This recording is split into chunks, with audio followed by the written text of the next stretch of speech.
wanted to. Yo, what's up, everybody? Hello. Hey, live now. We are live. Geektastic Cypher, live from all our homes, respective homes, because we are still in a pandemic. Pandemic live. It's funny that we just did that because Fraggle Rock is back, and I saw it on the other day, and I was just like, "Wait, Fraggle Rock!" And that us doing that made me think Fraggle Rock.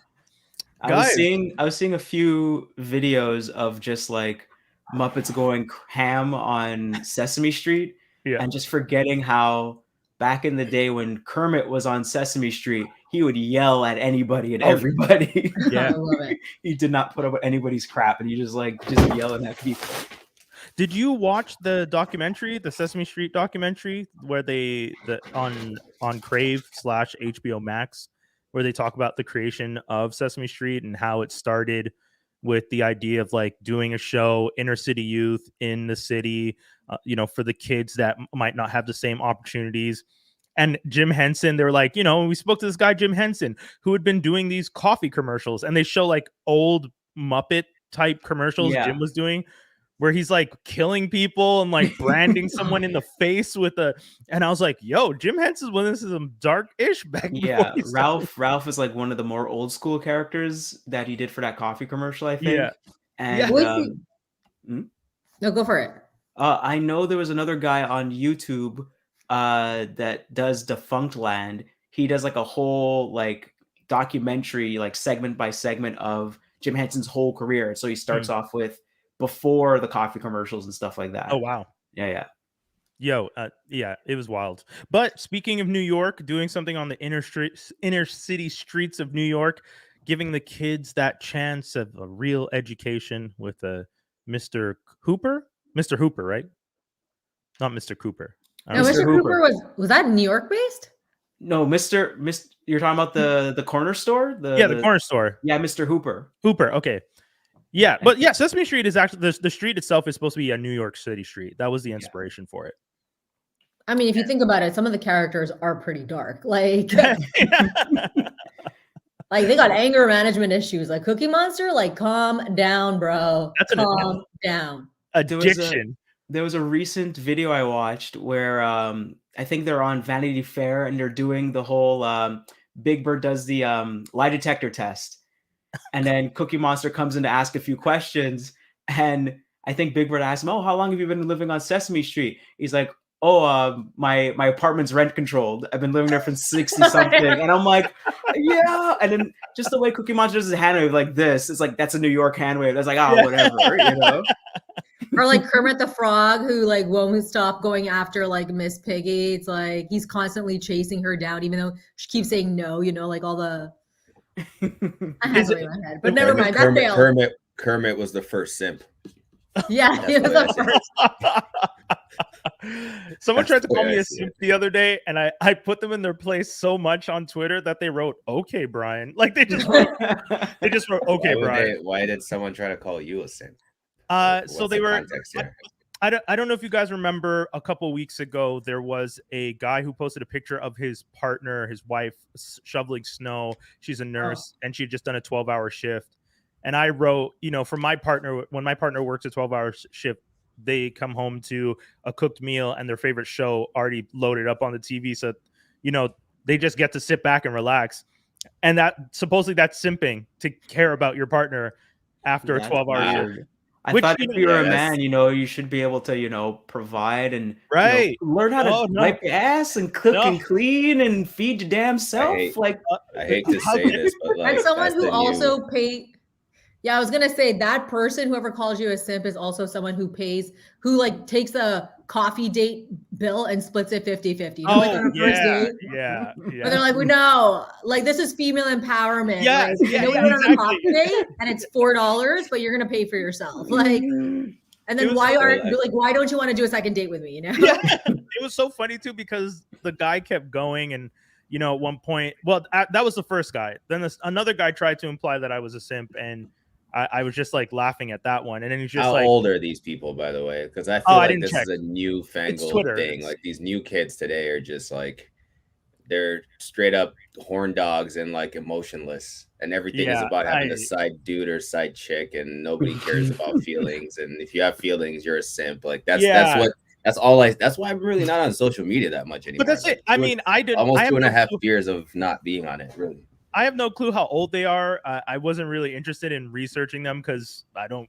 The opinions of people who aren't smart enough to understand what the difference between being whipped, which I guess is what simp is now, like the idea of like being totally in control, like overly controlled by someone as your partner, like bootlicking type person, and it's more like acts of love. That's like you and Jaws D are saying, the lines are blurred.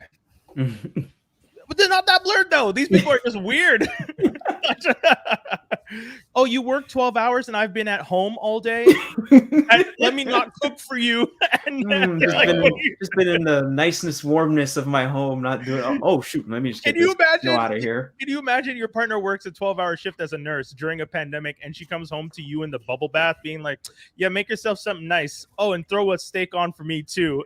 You know what I'm saying? Like, worse. I mean, you defrosted the food for her. Sorry, go ahead. No, what'd you say?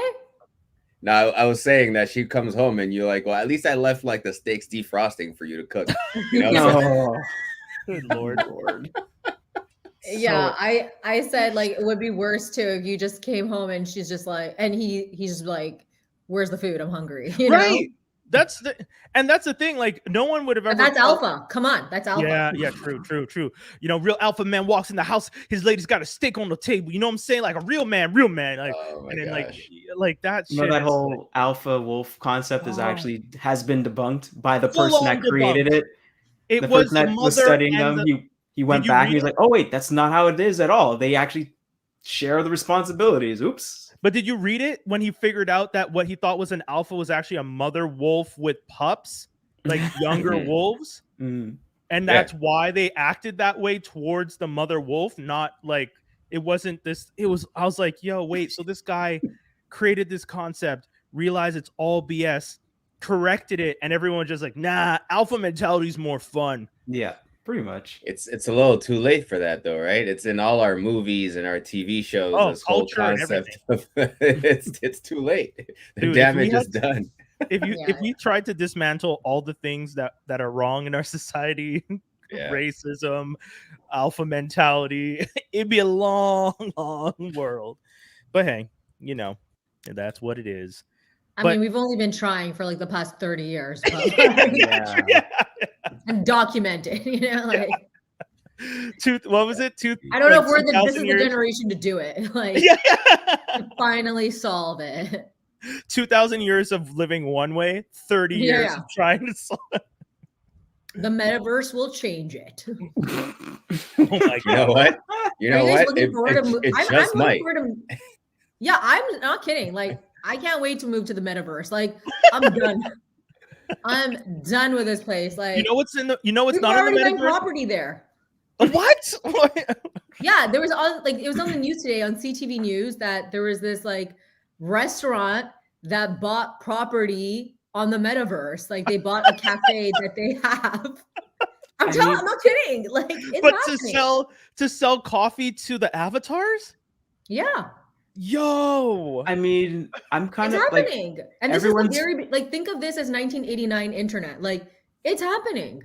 I don't know. Like, I feel like everyone's going crazy about the metaverse, and I'm like, but video games have been doing this forever, and there was Second Life that happened not like years ago. Yeah, but you're not playing. This is like you're gonna be trading and selling. Like, you're gonna live an economy in the metaverse. Like, you're gonna go to the office in the metaverse. Like, we're already working remotely. But like, why do I have to deal with digital traffic now? This is stupid. Yo. Oh my God. No. Then we can live the Jetsons lifestyle, you know? We can live in the future, you know, that we couldn't achieve in like analog world. We'll achieve it there. But get in our little jet I bet you they're not going to even do teleportation. It's literally going to be you in a car, in a public transit. You're stuck up with people. And it's like, oh, new and improved MetaQuest. Nose plugs. You get to smell everybody in the room with you. Oh my God. Immerse yourself in it. Oh my God. That would be crazy. I'm just thinking, what's the name of the movie with Bruce Willis where everyone lives through avatars in the real world? Oh, Not Fifth Element? No, it's not Incredibles. There's like there's like a It's crime. It's based off a comic book. Yeah, there's a crime. He's Is a it based off a detective. comic book? Yeah, Oh, it was in black and white. Sin City? No, not No, black and white. No. It was like You're just like I'm just gonna throw these guesses out. it's I don't know, really anything odd, that if he's I in. remember right. this is Die like Hard? 10, no, Die Hard. Die Hard's based on a book. Getting closer. Surrogates. Sorry. Surrogates. Yes. There we It's go. based on a comic book. I remember But that's that. what it's funny because Jaws' depiction made me think of the idea that in Surrogates, you sat in a chair in a suit, like in a thing, and then you lived through your surrogate, and your surrogate still had to like drive through traffic and like do all the things that you would do. Your surrogate is still doing it. There's almost no advantage except you can look better and You could look better. Yeah, but or it you was could- like that Steven Spielberg movie based on a book with a kid who ended up winning like all the like they all lived in an avatar in their real life. Ready oh, Ready Player Player One. One. Yes. Yeah. I mean, that's the thing. I feel like Jaws knocked it when he said this has been done for so long Yeah. that Mark is pretty much just giving us an idea that already exists and being like, this is the future. Just like, Mark, this has been the future as told through science fiction for the past 40 to 50 years. Well, Ignore me looking through your stuff. Yeah. Ignore me listening in on your conversations through your phone. Well, No. it's one thing to have it in concept in movies and stuff, right? But to bring it to surreality is a different thing, right? Kind of like how Star Trek has predicted certain technology in Star Wars, blah, blah, blah. And but then, it hasn't predicted those- any technologies. These nerds just watch these movies and they're like, we're gonna do this. Oh, So that's I don't know. ooh, I think interesting. it's like the directors that actually are the geniuses that have been kind of creating the future, and then it takes one nerd who just watches it and is like, I want that. I don't have any other creativity, but I'm a nerd. I'm a do. I want and, a tricorder. You do it. Yeah. They teleported a molecule. They not a full one, like a light molecule. They were able to teleport it from one spot to the other. So they're working on it. It's Who's they? the physicist. Well, I mean, I don't want to. I I don't want didn't to. I don't want to end up like the Fly. Remember, you put the baboon in, and it came out the other end like just meat. Yeah. Like yeah. No, we did Yeah. have there was a transplant. Remember, not too long ago, there was a successful pig heart transplant in Oh, a yeah. human being. Yeah, scary shit. That's not too far get- off. yeah, That's yeah. happening. Yeah, Mhm. yeah. All it takes is one doctor to replace you with a bee, and it's over. Lord, The fly. No, the fly. the fly. Yeah, the Fly. Yeah. No, the but you know pig what? heart I wouldn't transplant mind- was recent though, right? That was like not even that long. That was like a couple weeks ago. Yeah. I These would are all- rather. That was I would also in rather like a with a bee, book though. of some sort. There was a book based on a pig heart transplant or something like that, and now Yeah. that's reality. So I mean, people are just infusing, man. things into reality. Once we started giving people hand transplants and face transplants, I was pretty much like, okay, I guess Oh, we it's can coming. transplant anything. Like, Face off. yo, I dude, want his face. thank you. It's happening. That's Yo. gonna happen. The fact that they're not even going, it's been done. Like the fact that we have given people face transplants to me seems freaky as hell as a concept. To know that someone's face, it's one thing for a plastic surgeon to be like, I'm gonna reconstruct your face to look like this. It's a different thing when someone cuts. Anyways, I don't even want to.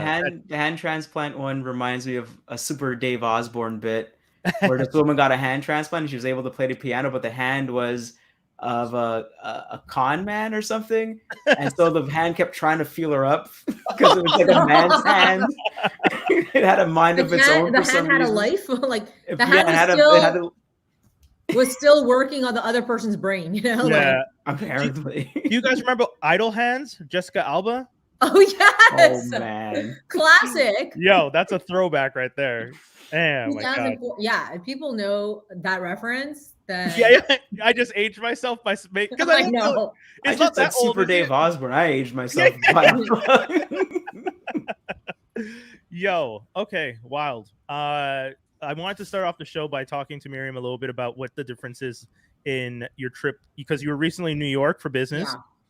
And for those of you who might already be panicking, she's going for work. She's not just going on trips to New York City. It's an equally hectic city. I can imagine they're going through a lot of stuff. I know some people who are living there and were telling me stuff was shutting down. But I imagine by the time you got there, a little after Christmas, it was a little. The vibe is a little different in New York. Is it full? Are you kidding me? It's like what Omicron? Like that's the vibe.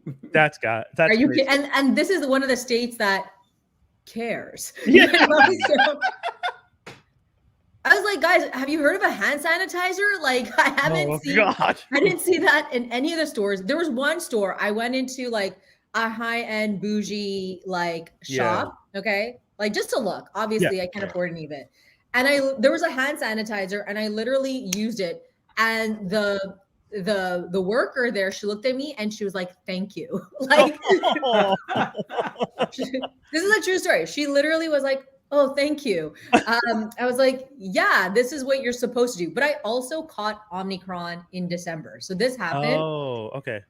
And this is from Montreal. It could have been one. Yeah, of you caught it before your trip. Way before my trip. I got it during the holidays. It was like literally my first day of holiday. I'm like, my throat is sore. So that happened. But in a way, like this thing is a lottery ticket because you don't know who it and how it's going to affect you. Yeah. So luckily for me, it wasn't too, like, obviously I had a flu and my throat was on fire. But apart from that, it wasn't that bad. But it made me feel a lot safer traveling because it's almost as if like you're immune now, right? Yeah. So you can still catch it and you can still give it to people, but you're not going to be sick. So it made me feel really great to leave. And honestly, I like that you caught it just until you're like, all right, I'm immune now. Now I feel comfortable traveling. I know. No, like my company called me. They're just like, are you sure you still want to go? I was like, yes. Yeah. There was no hesitations. I am going. So did you fly? I flew down. There was maybe 12 people on the flight. Whoa. Which was, again, these are new. This is stuff that I like. Are you kidding me? Having a plane to myself, it felt like I was a private jet setter. Like, are you kidding me? But did also, you guys party in the aisles and with I could have. I didn't. No, I didn't do that. Now I regret that big mistake because I don't mind being stuck in New York. If no flight wants to bring me back, that's fine. No problem. Oh no, I have to live in one of the most popular cities in the world. Yeah, and that's everything. No problem. Yeah. But the thing is, they do have the vaccine passport. So when you go sit down, you do have to show that you've been fully vaccinated. But here's how it's done. Oh God. The host will ask you for vaccination proof, and I will literally start showing my phone. They're like, "Cool, we got you." That's They don't scan anything. It was literally like. I'm like, I had my passport ready, like I had my papers ready. And I literally did this and they're like, no, you're good. You're good. Cool. Come on in. Wow. So they could smell the Canadian on you, so they knew. Yeah, they felt it. No, but honestly, it was really awesome to get away, no curfew. But I had a family friend that lived there. So I visited her and she told me that the city is kind of dead. It was really happening in the summer and in fall, but since Omicron, a lot of people are not traveling into New York. So even though things are kind of open, it's still kind of dead. But again, I was not complaining. Are you kidding me? Like, I'm getting into the restaurants I want to go to. Times Square is not packed. Like, this is nice. Yeah, I've actually been to Times Square. I went to BB King's when I used to go to New York every year. And I went to Times Square one night at like, I don't know, 3 o'clock. We were there 3:30 in the morning. And it's such an interesting thing to see Times Square, like that area, be kind of just empty.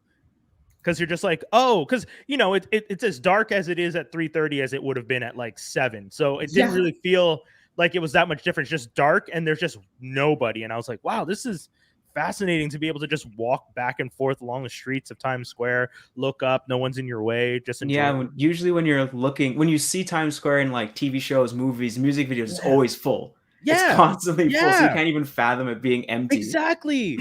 That was the thing that threw me. I did go see a Broadway show. I went to go see the Tina Turner musical. Okay. Wow. Okay. It was incredible. Like I felt like I was in a real concert. Like it was so well done. And the songs were woven into the storyline. So when the actress was singing the song, you're just like, it just hits so much deeper. Regardless, it was really good, but that was very COVID-y. Like everyone was jam-packed. Yes, everyone had to keep their mask on, but like you know, it was It's a like full it was house. really tight. There's no There's no seat separation? spacing. They were Oh, like, wow. let's go. So, but they definitely checked the passports properly, and they definitely made sure you had your mask on. But it was like I had people on top. It was pretty tight. Ooh. Question: But- when you say yes. they check your passport, are you using the VaxiCode app and it works there, or Yeah, you you can show your VaxiCode, and then there's an option where it says underneath your QR scan where it says show details. So if you click on show details, Gotcha. Okay. it shows that the details of your vaccination, and then they Gotcha. require like an ID as well. Okay, cool. So not bad, but odd to hear you guys talk about this. I Well, have no idea what the hell I you're know, is talking this boring or what? Well, it's true. You're in Ontario. Wait, does Ontario not have a vaccine passport? No. Yeah, Oh, you do. I thought Ontario had one. You just show your proof, your email. Here, I have my vaccine. Done. Yeah. That's You I don't- mean, Yeah, thing. Yeah, that's but- it. You like That's we have different. the You app- guys, it seems like it's like attached to your identity. Like I could literally just No, show no, them no. someone else's like a photo. Like they don't even really check it. No. You know what I mean? There's no scanning. on- There's nothing required. Well, we No, could on- do that too. I can Yeah. send you a Okay, scan of okay. my show details, Yeah, but it has Why your do you name need on an it. app then? but yours doesn't have your name on it, Toby. I'm sure it does, but I've never in any second had anybody like, look on it and be like, "This is you for sure. Let me put your ID next to it." And stuff I feel like that. I feel like you haven't gone to a place where they really want to check though, because there are places in movies? Montreal. No. In the movies, it's the movie theater I went to one time. I showed it to them the first time. The next time I went back, the guy recognized me and just let me in.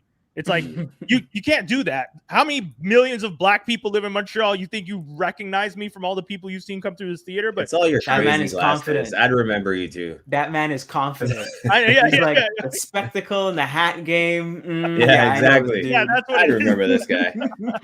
I'm so Which memorable Marvel that- shirt is he gonna wear today? That's the game he's playing every time. But Ontario is really tough about the spacing and contact tracing, because I went to Ontario too recently, and they were hardcore about like not just a passport. There would be like a huge room that can easily fit 10 people separated. Like normally it's a 20 seater, like it's a 20 table room, Yeah. but in Montreal that would be like 10 tables. In Ontario, it was 3 tables. Like it was that spaced out. And then you have to get to your Oh. table after showing you've been vaccinated. You have to then fill out another form of a COVID tracing, contact tracing thing. Oh, okay. So that's really intense. Yeah, we Montreal don't was have not that. like that. No, and I yeah. feel like we are so complainy, but rightfully so. Yeah. But there's a lot of these restrictions. But like when things were kind of good, like we were back to jam packing. Oh my God. Yeah. Mhm. Like we're I went- not. I went for Ontario ramen. cared. Like we didn't. Yeah, I went for ramen like 3 weekends in a row with a friend, and it like we were like waiting. You had to wait in line, but there's like once they start letting everybody in, they're supposed to be spacing you out. It's like a table here, and then my back, and then the person behind me's back, and it's like, yeah, you're spaced because you're back to back. I'm like, that's not how spacing works. I understand what you guys are thinking, like, oh, if I'm talking this way, it's not going to get to the person behind me, but that's not actually spacing, just putting people back to back. It sounds like elementary school germs kind of thing. No, but honestly, like I'm so sick and tired of this government. Like, Yeah, I don't know yeah. if this is the rant you wanted us to go down, but No, I mean, how is he still 20% ahead of like the liberals right now? yeah. I don't get it. This guy has colossally fucked up. Like, I know you don't like swearing, but No, I- what do you mean? I don't know. I Every don't time I'm on your podcast, you're like, don't Whoa, swear. Okay. That was on the radio show. That was on the radio. Yeah, Oh, yeah. Girl, that's we've some been respect saying rules. fuck, shit, cut, all the other words over here. We're fine. The first 5 But minutes he have has passed. We're good. colossally, like, seriously, you've known about Omicron since November, Yeah, and he yeah. was still all about, like, we're going to open up more. We're going to open up more. And then December 25th, he's like, oh, sorry, guys. And there's still no talk about what the real problem is, which is we don't have enough hospital beds. So it's Yeah. like you've had 2 years to, instead of spending money on language police, instead of bailing small Yo, businesses out, Get out of losing my head. Get out of my head. I've been saying this exact no, same thing, and losing people are out getting mad at me. taxpayers' money. These are all sunken costs. Take that and just create one shitty like COVID unit ward. Like take an old school that's been abandoned, create some beds. Doesn't have to be Yo, anything fancy. I drove past a It's- hospital. I drove past a hospital in Montreal a week ago that I never knew existed, and I was like, "What the f is this?" I know. I'm like, I like drove past it. I was like, "What is that?" My dad's like, "It's a hospital." I'm like, "Who's fucking Dude, do you know how many hospital is haunted this?" house buildings are in the city? Yo, Like, Yeah. what is that place up the Royal Vic? Remember Royal that Vic, used yeah, to be a there's- hospital? Oh yeah. They're still trying to figure out what to do with that. They still don't know. I They're think it's using time to go back to a hospital. Yeah, they're using it for TV right now. That's one of the reasons I feel like they're not. They Bro. don't want to. Yeah, I agree. I 100% agree with you. I mean, just I'm know. sure there's like a dinky gymnasium. Mike Ward offered, and there's so many homeless people. It's Yeah, insane. I yeah, take the that's- metro now. yeah. It's scary. Like I had to walk down like a zombie land just to get from one side to the next. And like, you know, I don't want to insult the homeless, but like it was a scary situation. And the Yeah. fact that like obviously they're gonna And be you know, in, I'll say this: the reason you find it scary is because they've been pushed to the brink. So Yes. it's an understanding. It's not a fear out of just like, oh, I don't like the unhoused. It's a fear of No. because their situation has been made. Like anyone who's been put in a bad situation, we all start to go, well, what are we gonna do? And we all start acting a little more aggressive. So I understand what you mean. Yeah. Because you know, I see some people getting really upset. It's just like, guys, hold on. Are we gonna act like shit's not real out there? Like, come on. Mhm. No, for sure. And then you have real solutions. Like Mike Ward wants to offer the city 25 like cabins or, you know, like shelter home, like mini shelter homes. And the city doesn't want to take it because I personally feel it makes them look bad because this is their yeah. responsibility. Mhm. And they're like, they say the reason why is because a shelter home needs more safety and help, like, you know, actually having resources to help them. But Yeah. it's like, dude, they need like it's minus 30 out there. They right Yeah. now, an immediate need is like a warm place to sleep. Yeah. Like, Yeah. but no, they can't be living there for free. Are you kidding me? Like And then you start to look at capitalism and you're just like, oh, and God forbid we give people the vaccine in other places because we have too much of it here, and we're on our third dose. In some cases, people are on fourth doses. I had a buddy tell me we were about on third doses too late. This is what destroyed us. And this government has had since end of November to get his shit together. But like all of his solutions are last minute panicked attack. The dog ate my homework type of scenario. And it's like, I don't know what to do. Shut the city down. It's like running a government like a kid who just doesn't do his homework on time. Which oh is yeah, the ridiculous. vibe No, I'm but getting. honestly, it's ridiculous. It's like you've had 2 years. Like this is if this was in the beginning, which the first year I was like, fine, it's cool, we got it. But like at a certain point, if you have to drive, but you know, driving, like you can get in a car accident when you drive. The solution isn't no one is allowed to drive. The solution is get a seatbelt. Like No. The solution is that we need to have a hockey consulate to make sure to figure out why people from this province aren't getting on the Habs. But they're going to other places in the NHL that's not cold and doesn't have to deal with the fans here. But no, we need that. That's what we definitely need. We also need that USD dollar money. But no, why don't they want to play Montreal? We also need a full day of crying over the potential baseball team that we wouldn't have gone to watch.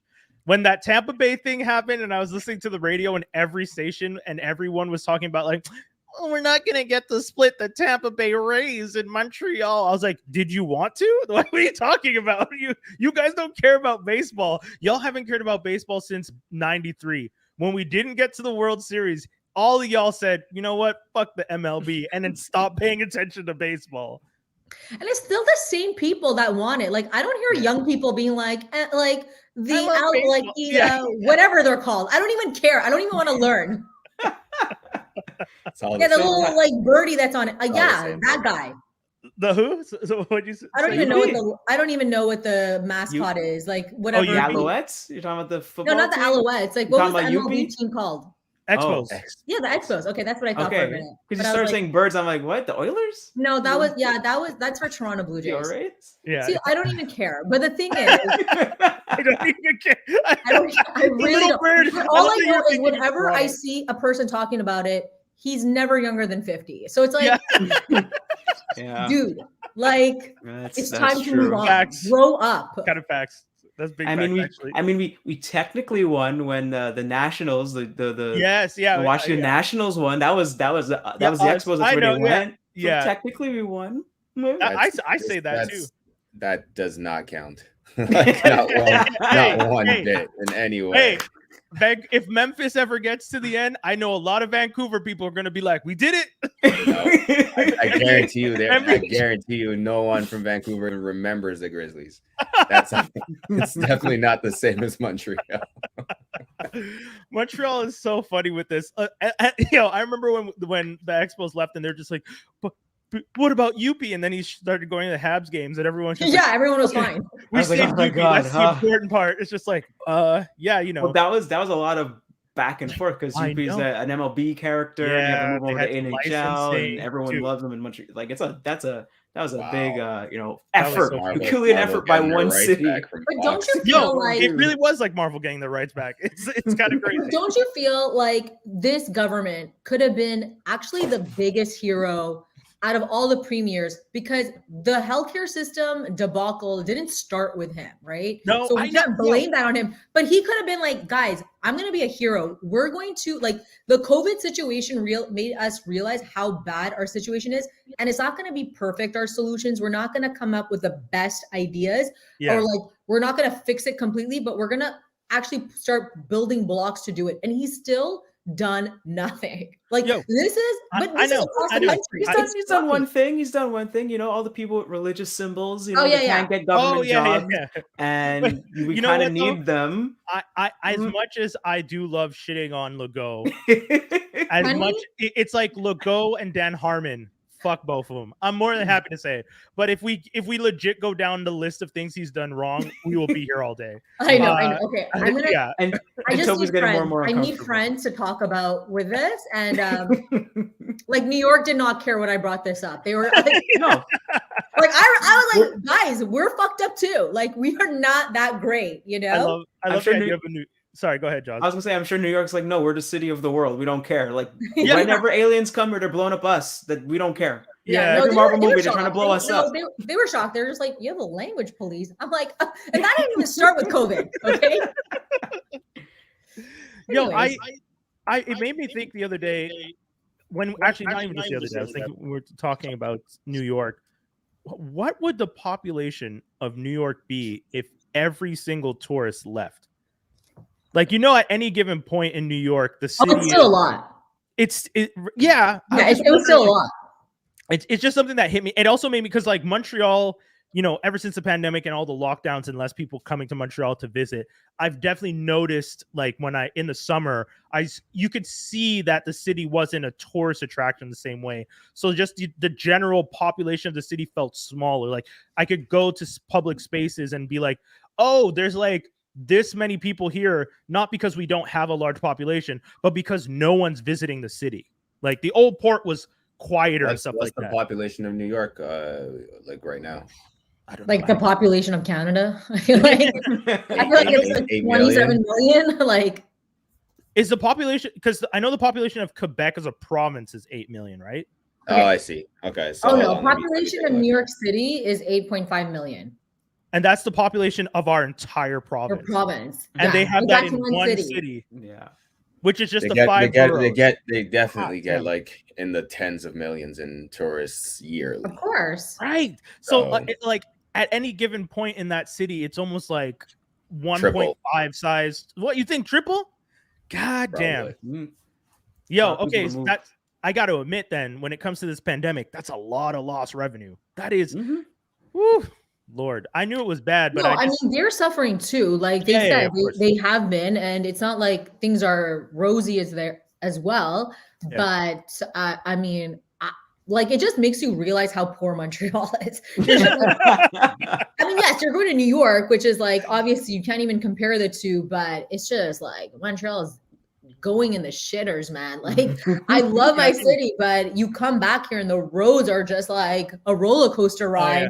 And then, just the rules that you're making up, and you were just destroying the restaurant industry. It's just like the culture that we have here. It's just, like this, there's a one comedy club that I always perform at. It's not a comedy club. It's called Blue Dog, and it's where they have an open mic scene. Just recently, like the OLFQ decided to give them a ticket because Blue Dog is in English. It's like, But this it's is been not called the time. Blue Dog.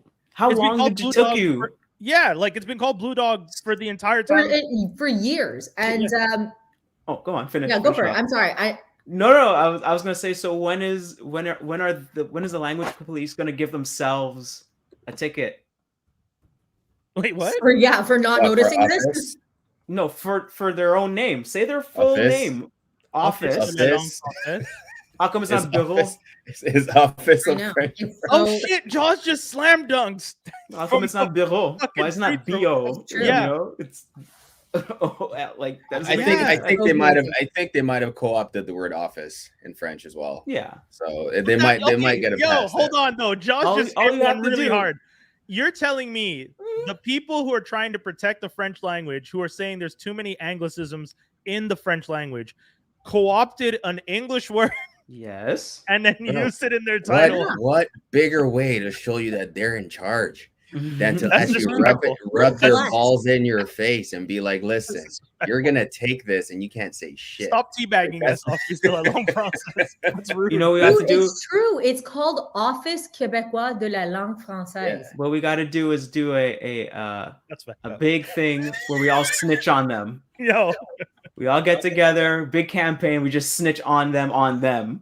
Hey, your name is wrong. Your name is wrong. You're supposed to change your name. What is this? They don't spell office the same way though. They spell it with like O accent circonflexe FIS. You know, office. You know, so it's not the same word anymore. No, office is 2 times smaller than the rest of the phrase. That's what's this happening is there. very specific comedic moments because this is very for This is anyone crazy. Like, for anyone who's listening to this, we have a lot as Anglophones living in this province that we've dealt with. So bear with us as we process the emotional trauma of living in a place that disrespects you by using your own language to police the language, which is fucking with my head right now in ways me that too. I honestly, Josh, I didn't know that at all. I never thought about I had it. no Really? idea. My girl No, brought I that don't- up to me. She's like, that's weird. No, honestly, Like, I try not to go down that rabbit hole. I'm already gone down the Legault, like COVID response rabbit hole and the Bill 21, which was the like religious symbols rabbit hole, and it's just so infuriating. Like I can't. And also with what's that guy's name who is it the Bloc Québécois that's in the federal Bloc Québécois is a federal Quebec party. And he's like doesn't believe in systematic racism, and then wanted an apology for having someone say that he doesn't believe in systematic racism. yeah. It's just too much. It's funny, man. It's funny. Like I remember somebody You want you to apologize for bringing up to the fact that he does not believe in systematic racism. Okay. Hey, this It's on sounds like a belief, blog. sir. This sounds It's like a like, what's blog happening? post to me. You gotta put it out there. Get some petitions. I don't know. I don't even feel like those like signages. That's another thing. Do they even work? Everyone like gives you this thing to sign online. You're like, where's this going? Oh, the petition, online petitions? Yeah, what are we doing with Not it? really. The only ones that ever probably work are the ones that no, I still You have to go. Like that's what it's gonna come down to. Like gonna say the these Snyder Cut, petitions Brian? are just like I was gonna say the Snyder Cut one. Nah, and I think they saw an opportunity for money and are just Sure, like, well, okay, but why not? We need one, content. I'll give you one that I think actually worked. The Sonic the Hedgehog one. Because that actually cost them money. That cost them money. The Sonic. Well, you know the what Hedgehog, happened to the production company that was working on Sonic the Hedgehog? Yeah, they got went shut bankrupt. down. Yeah, They went bankrupt trying to do that. that's so sad. They It's should so have made it messed right up. the first time instead of make this weird human hybrid thing with That was messed perfect up. teeth. Bleh. Why you want that? Ugh. Gross. Yeah. Okay. Hey, so one of the things that I had on the docket to talk about super quick was the Peter Dinklage angry about the Seven Dwarves. And What do you mean? Dwarfs. So Peter Dinklage on the Mark Maron podcast, WTF with Mark Maron, really, really got upset about the whole idea behind which I guess Snow White and the Seven Dwarfs live action film that is being done, and went on this rant that was like, haven't I done enough for the advancement of you know, have I not been standing on my soapbox? And really went into it. So one of the things, so I pride myself on being able to understand, even if I don't agree with something, I always try my best to at least understand where someone's coming from and empathize with what they're saying. But this was one of the times where I just couldn't get it, because the dwarfs in Snow White are mythical mining dwarfs, and Peter Dinklage is a person who has dwarfism. Those are two different things. Now, I did read some stuff where people explained that the representation of the dwarfs as they are in mythical stories comes from, you know, the real life dwarves. They were written this way to be part of the story and so on and so forth. And I was just like, okay. And then I was trying to understand, what is the negative representation of the dwarves in Snow White? Other than their personality traits. One is snowy. They're very. But those are personalities. They can't be multidimensional. Are we talking physical representation at this point? It's a 1937 cartoon. If we go by 1937 cartoon standards, everything was bad. Black people were drawn like monkeys. I'm sorry. Like, if you decided to do a live action version of something from 1937 now, I'm not going to assume they're going to have the black people made up to look like they did in 1937. So I just didn't understand where Peter was coming from. Maybe he just wasn't casted. Which is a joke that someone else made to me the other day. And I laughed about it because I was just like, I hope it's not that. Because Peter's been a dwarf who was in a Marvel movie.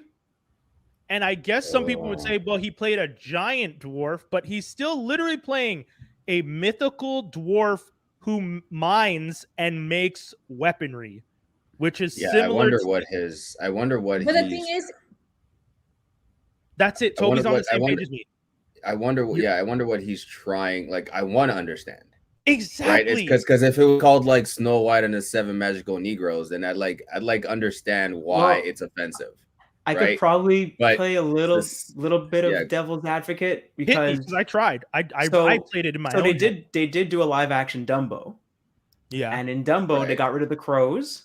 Yeah. Got rid of black characters. Yeah. And then I think also at the beginning of Dumbo, the people setting up the tents were black people, but you didn't see them. They were singing a song and they were kind of in silhouettes, but they were all intents and purposes black people putting up the tents. Okay. In the beginning of Dumbo. So they kind of, let's just move that away. And, we won't have the crows teaching them how to fly. And, you'll take out that song. They're not clowning them because of an elephant wanting to fly, because that's ridiculous. But anywho. So I'm pretty sure they pulled Dumbo from Disney Plus too, like the original one, and Peter Pan. Oh, really? I thought they put like a thing at the beginning saying talking about. Yeah, I know they started doing that after. I don't know, maybe the timeline wise, when people started getting like upset about some of that stuff, they pulled them, then added them back with the notices. But I do know. But what did he say? What did he say? He just said like he just feels their representation is. I think he said he was happy that Snow White was going to be played by a Latina actress, but he felt like the fact that he felt the dwarves were living in a cave, and which they don't, but like I guess he just felt like they work in a cave. It's still dwarves, It's still like they work in a cave, yeah. But he preferred that they were like adult size. I don't know. I think he was just really because. I'm happy that I'm not the only one who didn't understand, because this is exactly where I was. See it. Maybe if I heard it, I would understand. And then, like, this is the thing. I understand when you are a minority of whatever, whether it's like a disability, it's a handicap, it's a race, it's a culture, it's a religion, what have you. You are going to be more sensitive, and of course, you're going to be. You're more sensitive when it's being represented on screen as well. Like when you're such a minority and you see one of you represented, you feel that defensiveness. And also with him, I mean, he's done a lot. Okay, I'll read it. Oh, tell me. Yeah. I can read it to you. Literally, no offense to anyone, but I was a little taken aback when they were very proud to cast a Latina actress as Snow White. But you're still telling the story of Snow White and the Seven Dwarfs. Take a step back and look at what you're doing there. It makes no sense to me. You're progressive in one way, but you're still making that fucking backward story with 7 dwarfs living in a cave together. What the fuck are you doing, man? Have I done nothing to advance the cause from my soapbox? I guess I'm not loud enough. So he must have been having a bad day. It doesn't make sense. One thing I'm trying to remember. So with the movie Mirror Mirror and Snow White and the Huntsman, those movies purposely don't say anything in their title about the dwarves, but did those movies still feature those characters at all, or are they even a factor? In the Huntsman, what they did was they used CGI and they had little people, but they had famous actors faces superimposed on the little people. And or they did, you know how they do that trickery shot with but the dwarves were not represented in a bad light, right? Like they're just like you said, they were just represented as this is these mythical creatures and this is their fantasy land. But maybe that they're just creatures and not humans, or I would like to point out in 1937 when the story comes out, the dwarves, 7 dwarves, help save a girl who's a teenager who was left for dead, bring her into their cabin, help take care of her, protect her, and that's all they did other than mine and live their lives. I don't see a negative representation of dwarves as, again, the mythical characters that they were playing. Because remember, Snow White's not a story set in realism. It's a story with a magic mirror and a witch who gives you poison apples. There's a lot of the queen that turns into the witch that gives her the poison apples. Right. So that's my thing. I'm very interested in understanding what exactly Peter was upset about. And I wish I'd be more than happy to listen to him explain it more. And here's the thing. I know a lot of people say, when you're a person of color, they're just I shouldn't have to explain it to you. If Peter doesn't feel he has to explain it to me, tell me where to go so I can read to understand what is happening. Because if I tell someone go get educated, I know there are resources online so you can understand the plight of the Black people. I don't need to explain it to you. Everyone is telling you. But I don't understand when it comes to this dwarfism situation. The reason I brought it up here is because I was hoping Disney also said they've been consulting with members of the dwarfism community. Right. During the production. So it's very possible they are taking a different approach to this. They feel like it's a good story to tell, and maybe they could tell it in a good way. And the depiction of the dwarves and the huntsman, it will be probably worse than what you're going to see in Snow White. That's what I'm thinking. When I found out how I didn't even remember it. And then when I looked up how they presented them, I was just like, so instead of getting little people the opportunity to play these roles, you decided to make these little people play stand-ins for these other actors. How is that not disrespectful? No, I don't think it's a dig. I don't think it's meant to be a dig. I think it's meant to be they're mythic creatures in context. I think he's just, I imagine it's a sensitive topic for someone in his position because he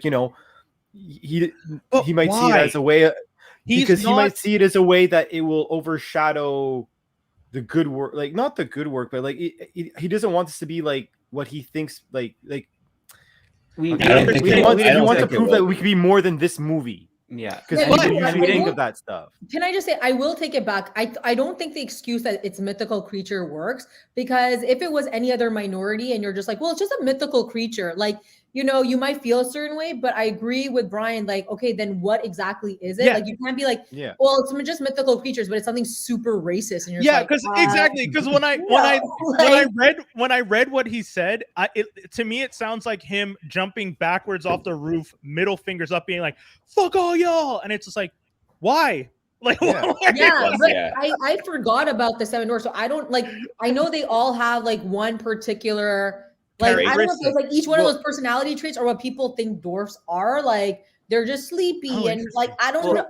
I just don't remember the story that well. Complete irony. I watched literally half of the original 7 dwarves this weekend because me and my girlfriend were going over a binge of Disney movies. Okay. So I only got to halfway before we passed out, but I could say this so there's 7 dwarves, right? They all have they're sleepy, happy, Doc, dopey. Angry.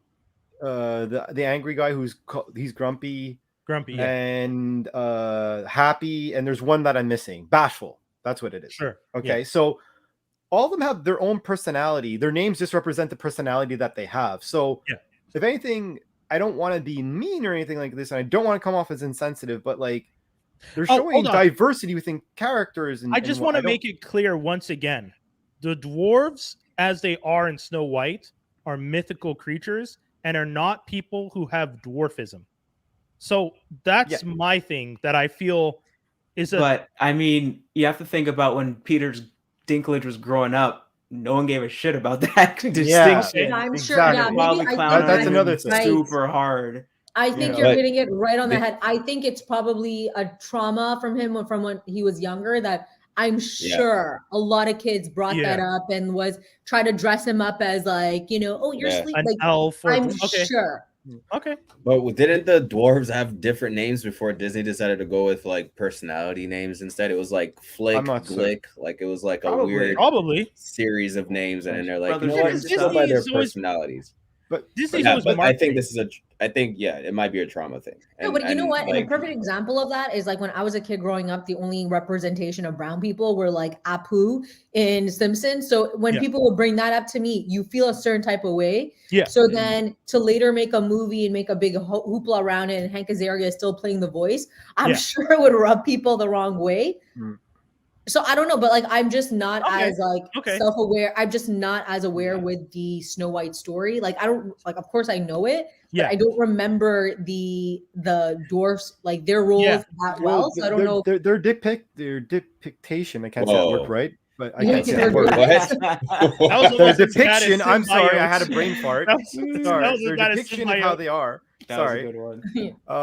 Their depictions are very nice, kind, helpful, and useful. Like they don't see there's no bad quality really, other than Grumpy could get grumpy. They save a teenage girl who was left for dead in a forest. I still don't understand why that's I don't see where like we're pointing fingers and being angry. Like don't get me wrong, obviously I'm not going through that plight in any shape or form. Like, you know, like I just want it like you, I think, Brian, I want some context.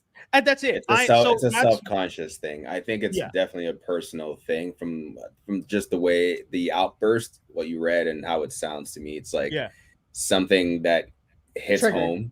Yeah, exactly. It was a trigger, and a ton of us have those triggers and things that we were probably called as a kid that like probably wasn't bad at all, but the fact that you heard it over and over again, you're like, leave me alone, kind of situation.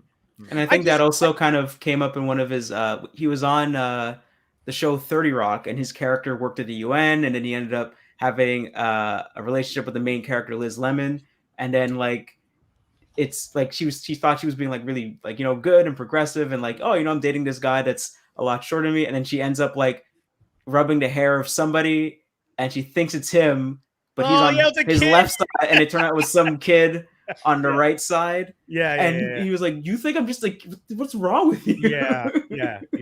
Hey man, I mean, again, one of the reasons I brought this up is because I do actually want to have this conversation, because I feel that I do my due diligence to try and understand why something makes someone feel uncomfortable. I think, Jaws, you made the one point that I feel, and I guess you guys all kind of touched on it afterwards, but the one point of if he spent most of his life growing up being called one of the dwarves or being made references to one of the dwarves, and that's what upset him, and you guys, like you guys are saying, it's a trigger that afterwards upsets him.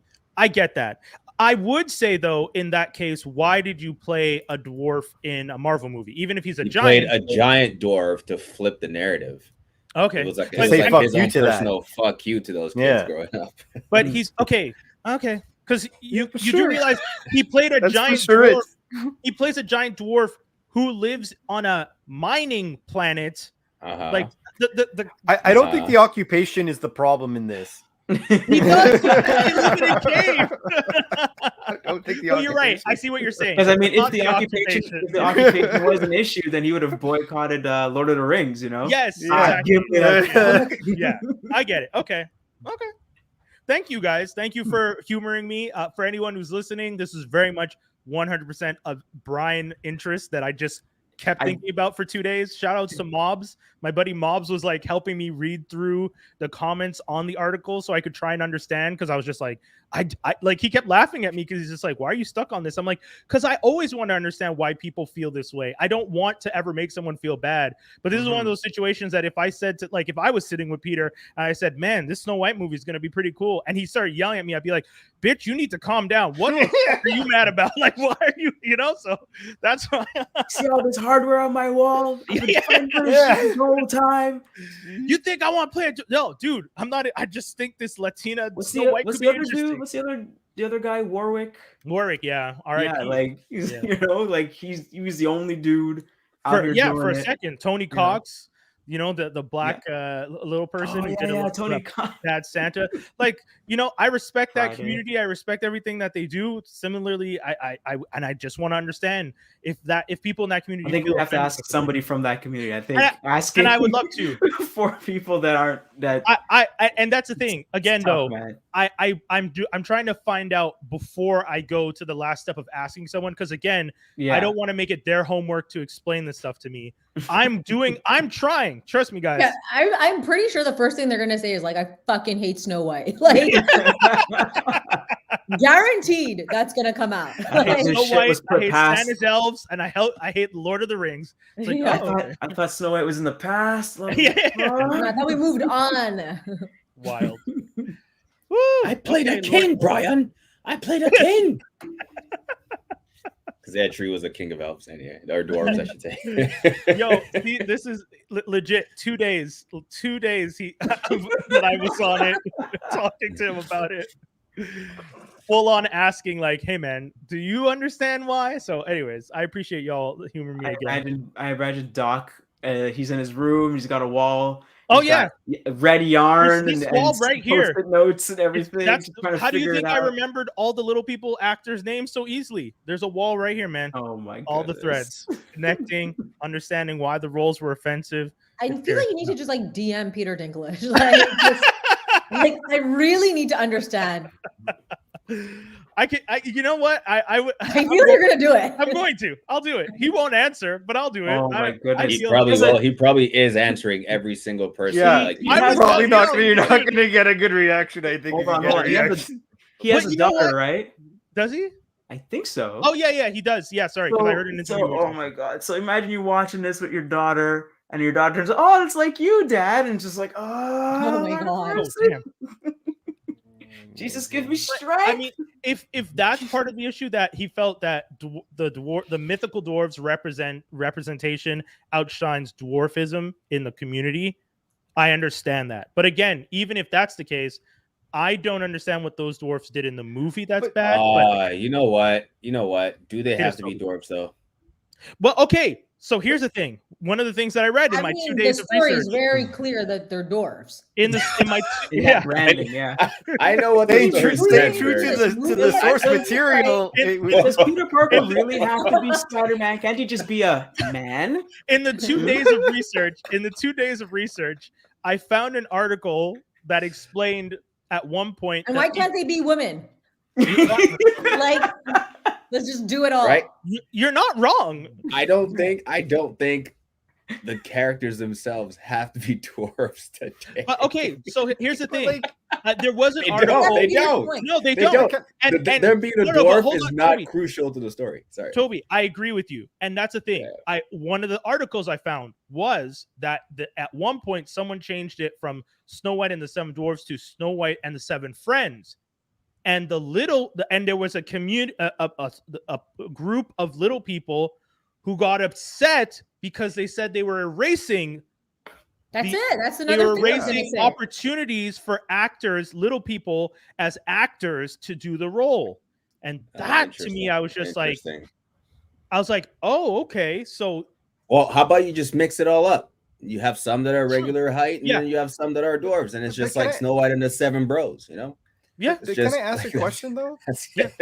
Do you, and maybe this question's naive, but like for adults and whatnot who watch this, do you really like, example, if you watch this movie and Snow White this way, would you walk out of the movie like whatever the representation of these dwarves are, let's say they remain as dwarves, would that then make you think automatically, well, Peter Dinklage or anybody of, you know, non-fictional characters, real people, would you then say, oh, that's how these people react? I don't think so. And like that's my oddity about this. If that's the case. The thing is, I feel like we're adults, right? Like adults are not watching this. It's like meant for kids, and it's like kids are assholes. So kids are very visual as well. So they see something different, and then they see something outside their world that is like that. They're gonna go nuts. Like they're just gonna and hence the trauma of him as a kid. Peter Dinklage, for sure. I would definitely say that this movie is definitely for adults. That's going to take their children to go see this movie because we're the ones marketing it to our kids. Because I saw this as a kid. I remember Snow White and the Seven Dwarfs. But I understand. Let me drag my kid to this. I don't care about.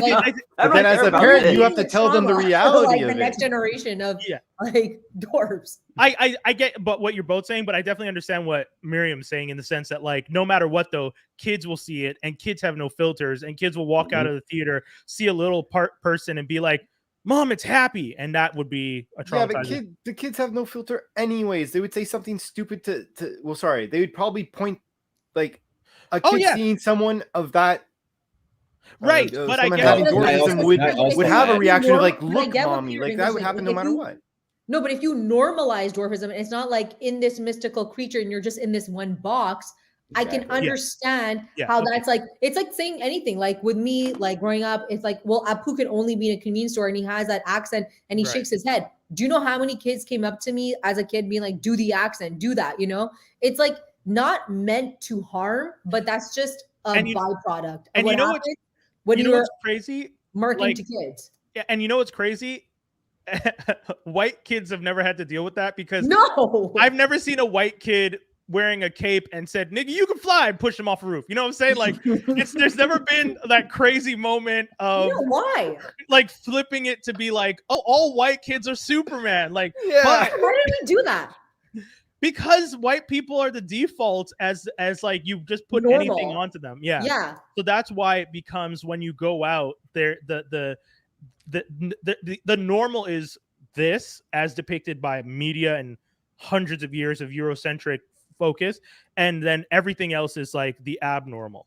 So, you know, Black Panther became a big thing because Black Panther was this out of the norm type story, even though but Black Panther was also represented in a very good light. Like no one looking at that and making fun of like seeing another black kid in school and being like, oh my god, you're Black Panther. Like it's a thing of pride. The little maybe that's what white will do. May will be like, dude, you're happy. Like, you know, interesting that they chose a Black Panther. that was I remember someone was getting into I remember someone was getting into that and like, oh well, why does it have to be a Black Panther? Can it be a White Panther? I was like, yeah, they did it on Dexter's Laboratory. Here's the joke. And they're like, what? And I'm like, yeah, but it could have just been Panther. It legit could have just been Panther, right? Spider-Man. You don't have like Red Spider-Man. You know, like it's just Spider-Man, or it's just it could have been Panther. Man. Panthers are black, but you don't have to put black in front of it. Samson, why does it have to be Black Samson? Yeah, right. That's a whole conversation, though, right? Like I think one of the only black heroes that doesn't have his name in front of it is Falcon. Falcon and Jon Stewart are the only two. I think all the other ones were like Black Goliath, Black Panther, Black Lightning, Black Mr. Terrific. Why not just Lightning? Another one, But these are all characters that come on later, or also they take on the mantle from someone. Whereas Falcon is an original. There's Miles Morales, Spider-Man. I'm talking about in the like the gold. What era is the 70s considered? Golden age, because I think Silver Age. Yeah, I think 80s is silver, right? So 80s silver. Like I just learned that this week. Yeah, that's true. 80s silver. Okay, But yeah, I mean that's just. Like if you were throwing black in front of everything and girl behind all the others, or she in front of all the others. But this is still back in the day when it was all created by white dudes. Like yeah. And they were trying. They're trying in their own little way. And that was them showing that they were trying. Black. We're inclusive. See, Black Goliath. Black Panther. We're inclusive. Black Lightning. See? Black this, black that. We're not racist. We're inclusive. Super girl. Why couldn't you be a woman? No. That color boy messed up my coffee. Yeah. She's a girl. We don't call them women. Yeah, it's Catwoman. Wonder Woman. Silver Age is the 70s. Ooh, Miriam. I think Bronze Age is the 80s. Okay, Oh, you my just bad. Miriam just made a super valid point. Characters that were women that were like sexualized were women. That's actually the point. Yeah, because Black Catwoman Canary? was woman. Yeah, Catwoman was like she's hot. Like she's Yeah. But she's like that girl, she's Samantha Jones from Sex and She-Hulk. the City. Yeah, There's like the Samantha Joneses, type of like characters, where they're single, they Yeah. devour men that Yeah. they seduce, they cut windows open with diamond They- crafted yeah. nails. with one nail. Oh shit! Who are the Alright. most Black sexualized Piston. comic book characters? The most sexualized Most Power sexual? Girl. Yeah, Power I Girl. would say Power Girl was Power Girl high is on the list. probably Barbed wire. Oh Rogue. yeah. Oh, barbed wire. Rogue. Oh my God. Rogue for sure. Yeah, you Rogue? can't touch her, but she's hot. Yeah, they always draw her Rogue. No, she ridiculously takes hot. your power. Fire and She's Ice. that strong. She takes your power away. Yeah. I don't know if Fire anyone and knows Ice, Fire yeah. and Ice from DC. Yeah. Yeah. Yeah. Emma The Frost Phoenix? probably is like on top of that list. Oh yeah, Emma Frost. Yeah. No, Starfire Psylocke. started out- Psylocke. Witchblade. Psylocke, definitely. Psylocke. Oh yeah, Witchblade for sure. Witchblade. I have a Oh, bunch of those Witchblade. garbage comics. Oh, what about Jean Grey? The Phoenix? She's No. not sexualized. She's Well, always she's she's pretty usually sexualized. She was Marvel Girl at first, and then became. But Jean I Grey think what in the, the- I No, think when she what, turns into the Phoenix, she's pretty sexualized. yeah. I think what Toby's talking about is more like the costume is revealing. yeah, Right. exactly. Oh. More like Yeah. seducing. So like you guys are saying seducing. Rogue and stuff, and I'm like, no. Well, But if no, we're talking well, like I wouldn't put Rogue, but you guys. neither said would you I. started. Yeah, I wouldn't think put- I would because how she's Psylocke I would put on that Yeah. list 100%. like okay. Yeah, We'll or put it to you this way. Lady Death was always Yeah, like in a bikini. we'll put it to you this way: who are the Angela. characters wearing the most illogical outfits for battle? If you Storm, put it the that whole way. midriff is showing. I think Witchblade is the most illogical. Yeah, Witchblade is just her 100%. arm, and the rest is just friggin' metal leotard. Yeah. Stupid Oh comic. man. Barbed wire, obviously. Yeah, but that's why I said Power Girl. I think because, I think for guys it'd be Namor probably. yeah, Yeah, 100%. Do you really need wings on your ankles? That's all It he's helps got. him That's all fly. he's got on.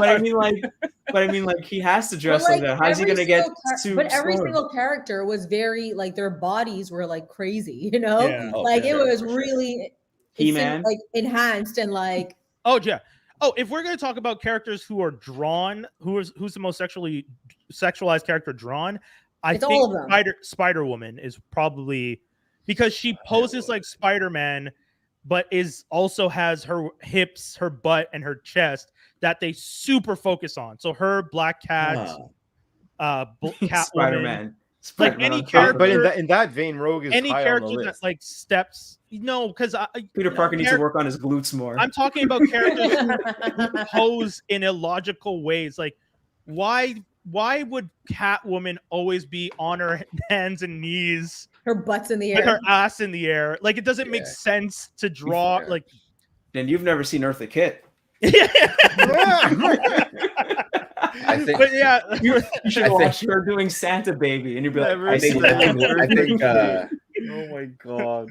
I think Lara Croft was pretty illogical too. She's on these Yeah. like crazy ass escapades wearing Yeah. the bootiest of shorts. yeah. Really Hey, man, not. how She's you gonna going through the climb with jungle when pants? there's so many bugs? You know, it's like right? hello. short That's shorts. what I'm saying. Your legs All would be these leech- full of like leeches. mosquito bites. The rock climbing Leeches. she's doing, her pants would rip naturally. That's what Ah, Every my day. god. Her legs would be in terrible shape actually. Yeah. And you know, you're in so much heat. Talk about sunscreen burn. Talk about a sunburn. Yeah. It's just so much. That's illogical. Yo, Actually, yeah. Power Girl is probably not as sexualized as the ones we've been talking about. Are we talking about Yeah. 90s Sue Storm's costume there? Oh, Oh, my the god, four? with the fold, With the yeah. four cut out? Yo. Cut out of We're the talking four. about that shit? Because that I was like when I said Power Girl because I remember Power Girl was one of the first characters I ever saw where even in the comic book that wasn't trying to sexualize her, they just drew her chest so big Yeah. with that It was big ginormous. open cleavage shot, and I was like, Bro, it's it was- insane. Did you ever play Samus? Oh, Metroid? Yeah.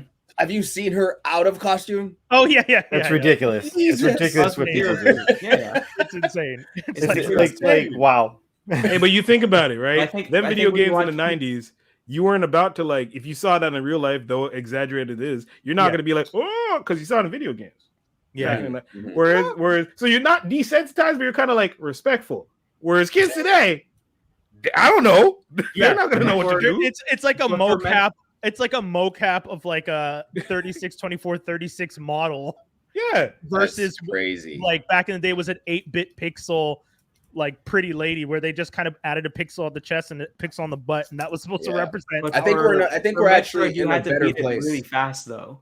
Like you had to beat it actually in a better place really today to get that. Yeah, I think. Like I like the approach with Captain Marvel, even though like a lot of people didn't like her, just in general.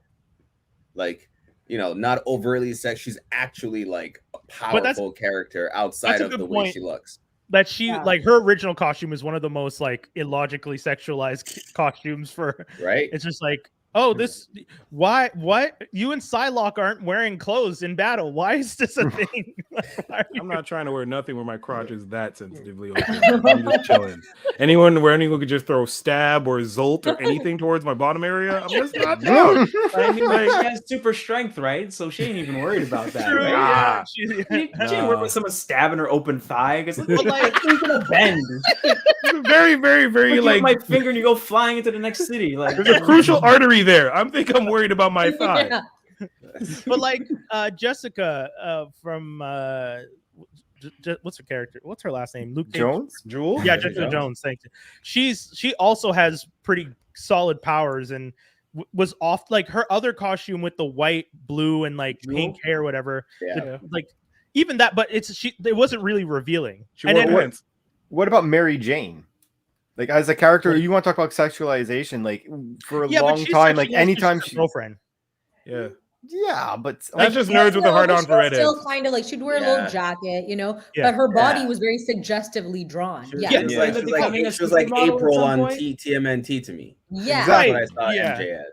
Didn't MJ become a supermodel at some point? Like her career taking off and still bumming it, still slumming it, kind of thing. What's her name from Teen Titans? Oh, Starfire. Oh yeah. I like how the Starfire is like, I'm an alien. I don't understand why I would need to wear more. It's like, and Dick Grayson was just like, no, it's good. It's good. Yeah. On camera, and we greet each other by tongue kissing. Batman That's how we communicate. Batman really lives up to his first name. Batman leans over to Nightwing. He's like, You ain't that much different from me. You ain't better than me, son. You ain't better. Look at you. I see what you're doing. I'm the second smartest man in this universe. Second or first, depending on who's writing. I know what you're doing. I was watching TAS the other night, and I saw an episode where Nightwing, newly as Nightwing, was running around with Catwoman, and you see Batman getting mad, being like, yo, careful from Selena, she's crazy. And he's like, yo, I can handle myself. And like Batman dips out a window. Dick looks up and he sees Batgirl with him, and he just like squints at all kind of anger, and you see Batgirl kind of like, not guilty, but kind of like, haven't seen you since. And I was like, Bruce Timm. In this universe, they banged. Damn it. That's why Dick is mad. He's mad at Batman for juxing his girl. Once again, give Bruce Timm the DC universe to run. Actually, you sure about that? With Batgirl banging Batman and all that? Yeah. That's one thing out of all the things he's done. Come on. That's one true. Thing. Hey, man, compared to Zack Snyder, Zack Snyder fucked up. Zack Snyder had Martian Manhunter sitting on the sidelines while the world was being destroyed. That is the worst popcorn ever. To be fair, that's a good reason for like Nightwing not being in Batman Beyond. Being like he's just like F all y'all. Like, nah, just nah. I'm not down. No. Tim was playing chess with himself. The man had steps upon steps. Lord have mercy. Crazy. Are you guys caught up with Peacemaker? Family. I didn't watch the latest episode, but I still love the show so far. So wait, episode 4 you haven't watched? 4. Yeah, it's episode 4. Okay. What show? Tomorrow's 5. Peacemaker. Not much happened. Oh wait, no, I've seen 4 then, and I found 4 a little slow. I liked Vigilante, but I found the rest of it was a little slower. Vigilante's crazy, boy. Vigilante's amazing though. But he said all the things I've been wanting to say to racist white people. Oh my god, that scene that made me feel good. It was actually like it was like a redemption for all the craziness that Pops was saying in the first 3. Yes. Like, no, don't worry, guys. I'm not racist. Yes. Let me tell you how it is. He just kind of brought it back. I'm like, thank you. I wonder if they reached out to a black person and was just like, hey, if you could just sit across from the head of the KKK and just say whatever the fuck you wanted, what would you say? And someone just wrote all of that out. Keep in mind, we can't say nigga. Yeah. And then just slide that sheet of paper across and be like, "This will get it done." That scene was good. That was a good scene. I wonder if there were any black people in that writing room. I would hope so. James Gunn. Yeah. James Gunn. Did he really write it by himself? Is he pulling a Tarantino? He is like the sole credited writer, I think. Wow. But that's a very UK thing, because I was watching a show where like British writers were talking about the difference between a writer's room in the UK and a writer's room in the States, and the Brits are pretty much like, yeah, you Americans have like 10 people writing a show. We usually write that shit by ourselves. Like, oh, here we go. There's a reason there's only 6 episodes. Little humble flex. Yeah. No, but I mean, but they still don't have. Yeah, they're not anywhere. Yeah, it's like I wrote 6 episodes because I'm not gonna write 24 by myself. You people, I'm not trying to kill myself. Yeah. And tea time's at 3, so come on, chop. Tea times at 3. That's good. Break times at 3, man. Chop. Oh man, gotta crank this out. Move it along. That's also a pretty solid title. Are you guys excited that we're finally gonna get movie theaters? Like, cinemas? What? We're gonna start. Cinemas are gonna be reopening. Yeah. Listen, I went to a cinema. That shit's annoying. I don't know if I want to go back to them shits because people are horrible for that shit now. Like, you gotta go to the super fancy one. The I'm all about VIP one. VIP. I'm all about the VIP. No, I think I'm gonna have to do that, man, because I don't want Jim with his jumbo. Make them all VIPs anyway. They should. At this point, yeah, you should be able to reserve the seat next to you. I went to New York. Okay, so when I was in New York City, one of the things I did go to was the movie theaters. I was like, I have to. I saw Scream. I don't know if you guys are big horror. Yeah. Oh, the new one that came. The new one. So I saw that one, and their regular theaters is VIP, but better. Yeah, pretty much. Yeah. Like AMC is killing it. Like regular theaters are like seats that like move up and down, and I find those seats actually comfier because they're a bit tighter, but like it's more cozy. Yeah. And even like how you recline it, like it's just more comfortable viewing. And this, well, I mean, it's New York, right? But the screen was crazy big. Like it was bigger than the IMAX one in Scotiabank. God damn. And this is like a regular movie theater. And it was so like the Dolby Digital like viewing was the sound. First of all, all the seats were D-box. So like I was moving throughout every screen. I was like, what is going on? Why would you even need D-box and Scream? Yo, I actually think the one thing where it gets scary, okay? Like when someone's about to get killed, or there's just like a little scary, like your whole your whole seat shakes. And did I scream? Maybe, but the cat jumps out, shake the chair. I always find the volume in like VIP is a little lower than other theaters. I don't know if it's just me. Oh, interesting. Yeah, it is. I don't think my hearing's gone, man. You gotta get that checked out. Gotta get that checked out, man. It's all the music. It's true though. I'm not even gonna lie. I wear headphones on the loudest like settings to hear the littlest noise in my headphones sometimes. It's crazy. That's not good. You need a better amp. You need a better amp, man. For real. I just don't use headphones. That's crazy, bro. You're gonna hurt yourself. Wait, you're mixing. Are you mixing? Oh wait, no. We'll start. I switch it up. I change it. But no, I definitely agree about the theaters stepping it up. Like I got to see Far From Home at the AMC in Madison Square, like a block away from where the movie ends. And I remember walking, like being in that theater, the seats with the little table, and I was like, "This is the regular theater." Like I thought, like it has its table. You had like a nice space. I was like, "This is like a couch 2-seater, a couch." Like it's so wild. Canada's a third world country. Like this is what I realized. What happened to this place? Guzzo's not killing it. That's such a bougie. He's all there, Vincenzo Guzzo, talking about the government. Focus on getting your seats better, okay? Have you not seen AMC? This is a distraction. He's just distracting how bad his theaters are. That's what this whole is. Like he's trying to get everyone on his side, so people are not going to complain when they go to Guzzo. Guzzo sucks. Are you going to call us a third world country because we don't have comfy seats? Whoever wears sofa seats in the movie theaters, what are we in the 1970s? Like, come on. Wow. We're far back. We're far back. That's for sure. This is so much anger for movie. That is a hot take if I've ever heard a hot